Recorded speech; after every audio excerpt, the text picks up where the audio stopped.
It's been said that Italian politics is like the weather in Brussels. If you don't like the coalition, just wait 5 minutes. This week's EU News Roundup starts with Italy, where, judging by the headlines, their new populist coalition means EU in trouble. Bad news for EU. Never mind Brexit, Italy could be the fatal blow. The argument being, if Italy's new coalition leaves the EU, there's going to be big trouble. The real argument should be, judging by Italy's banks, if they stay in the EU, there's going to be big trouble. But wait, that was yesterday.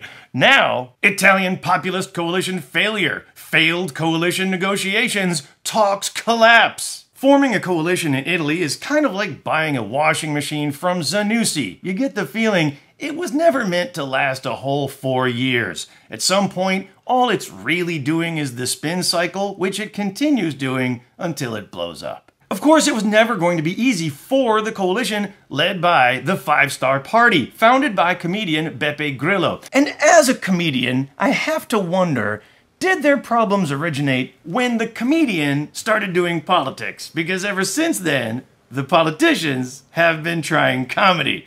And as Brussels would agree, it generally doesn't go well.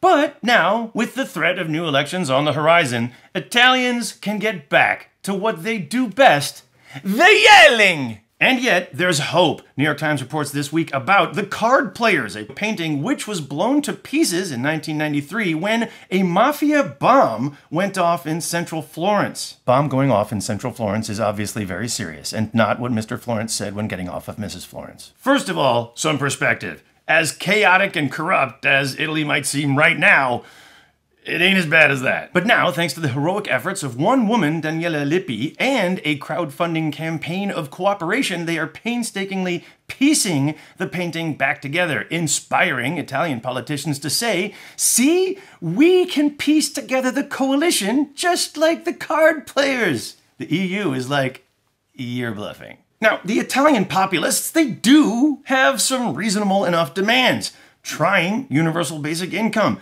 less austerity spending, and less authoritarian economic demands from the EU, particularly Germany. Although you guys didn't mind taking orders from them not too long ago. And boy, did those trains run on time. But the Italian populists also promise an expulsion of 500,000 migrants to somewhere and an end to sanctions on Russia. It worked for Berlusconi? Guys, first off, immigrants are the quickest way to improve your economy. And second, you can bribe Russia all you want. You're not going to the World Cup. In fact, Italy, as you get ready for your next round of elections, maybe the most successful campaign message should be, if we'd let in a couple of more migrants, maybe we would have been going to the World Cup. Ciao.